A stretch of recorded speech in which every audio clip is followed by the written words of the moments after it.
Well,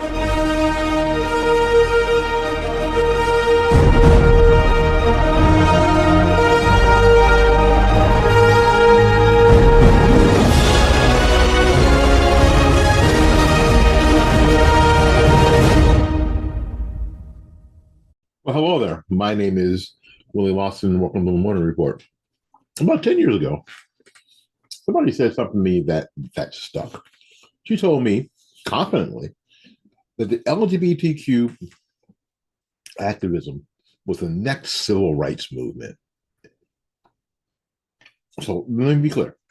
She wasn't saying something that I think she thought through. I know the mind that she was repeating something she'd heard. And of course, she assumed incorrectly that she was talking, because she was talking to me, that the phrase civil rights would automatically get my buy-in, right? And that it would land correctly. She thought it would short circuit any of my judgment. Well, it didn't, because I actually lived through, studied, or were shaped by the real civil rights movement. Okay, and you know immediately when that language is used, not respected. Okay, and today I want to talk about why that analogy fails and how it's spread anyway, and how pride movements, racial, sexual, ideological, have quietly turned the language itself into a weapon. And this isn't about hate. Excuse me, it's about words. It's about whoever controls them controls the argument. I've said this on this platform a bunch of times. In my first real interview with Andrew Breitbart, actually my only interview with Andrew Breitbart, he said whoever controls the narrative controls the argument. So whoever controls the words controls the argument. So let's start with something real simple. The Black Civil Rights Movement was not about feelings. It's not about affirmation. And it was not about redefining reality. It was about citizenship. It addressed very specific, provable injustices: legal segregation, voting restrictions, employment discrimination, state enforced inequality under law. And the demand was straightforward: apply the Constitution equally. No special language rules, no compelled speech, no redefinition of biology, marriage, or family. The movement did not require America to pretend differences didn't exist, only that the law treated people the same. And that matters, because modern pride movements are doing something fundamentally different. They're not asking to be treated equally under existing rules. They're demanding new rules enforced through language. Historically, pride was not a virtue. Across Western moral tradition, religious and secular, pride was a warning sign: the self-exaltation, the rejection of limits, refusal of accountability. Somewhere along the way, pride got a full PR makeover, and now it means immunity from criticism, moral elevation, exemption from standards. Once something is labeled pride, criticism becomes taboo. You're no longer debating ideas. You're attacking identity. That rhetorical move is the cornerstone of modern activism. And it didn't start with sexuality.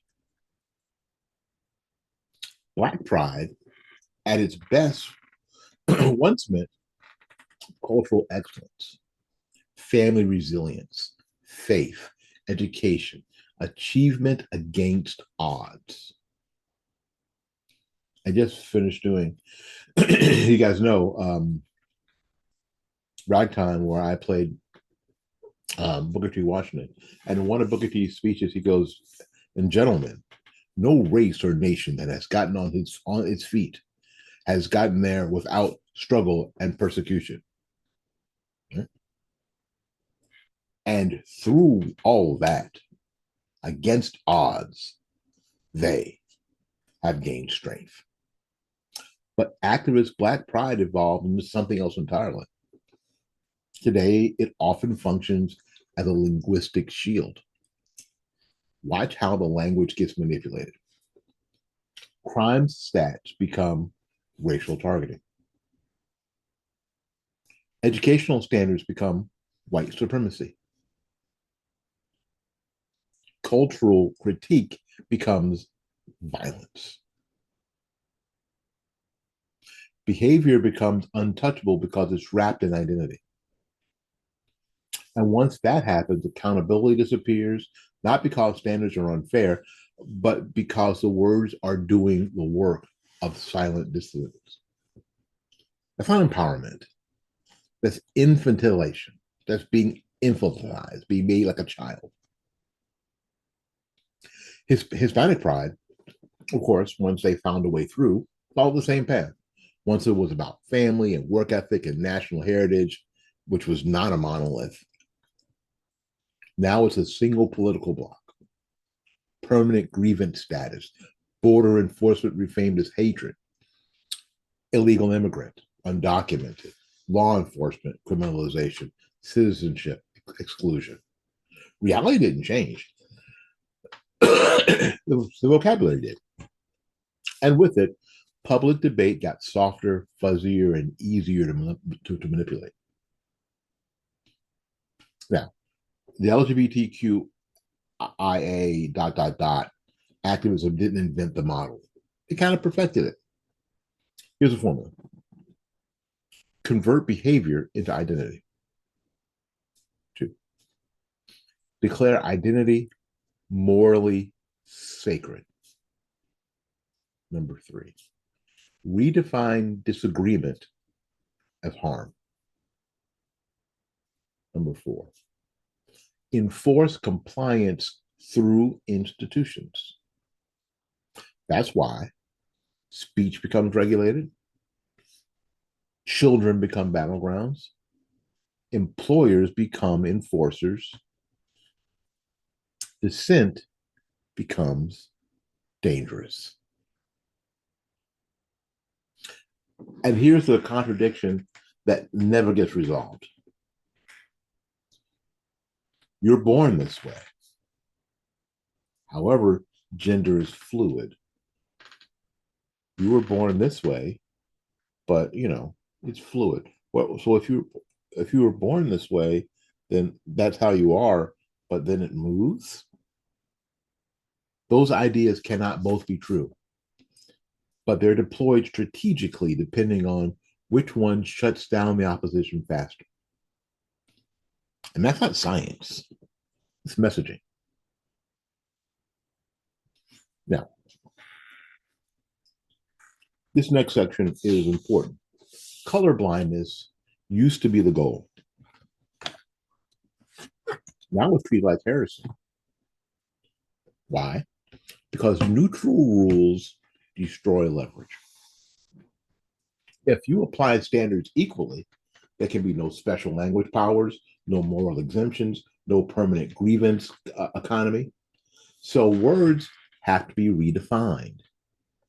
Merit becomes suspect. Equality became inequity. Fairness became opposition. Same playbook, different causes. Now, here's the danger most people feel, but they can't articulate. Pride movements replace citizenship. And citizenship is shared rules, shared obligations. It's what a lot of people used to call common sense, because these were all shared rules and shared obligations and shared experiences. It replaces it with identity blocks, competing claims, unequal rules. And once that happens, law becomes negotiable. Speech becomes regulated. And trust, well, it collapses. Okay. You can't run a country as a collection of protected tribes.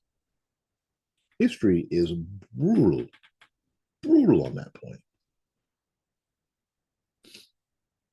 All right. That's why that woman's pitch didn't work on me 10 years ago. She wasn't honoring civil rights. She was borrowing its moral authority. Civil rights language has become a crowbar. Swing it, and dissent collapses. But for people who actually know the difference, the analogy doesn't hold. And when the analogy fails, the response is always the same. They get mad, they get so angry, and they accuse you of stuff, and they try to silence you. Because the argument was never legal, it was always emotional. Here's something that worked with a bunch of normal people. You deserve equal protection under the law. And you don't get your control over language, conscience, or reality. And that's not hate, that's just boundaries. The boundaries are how free societies survive. This was never about pride. This was about power. And now you know how the words were weaponized. My name is Willie Lawson. This has been the Morning Report. Until we see you again, go out there and learn something, love somebody, and for goodness sake, y'all take care of yourself. We will see you when we see you. Bye-bye now.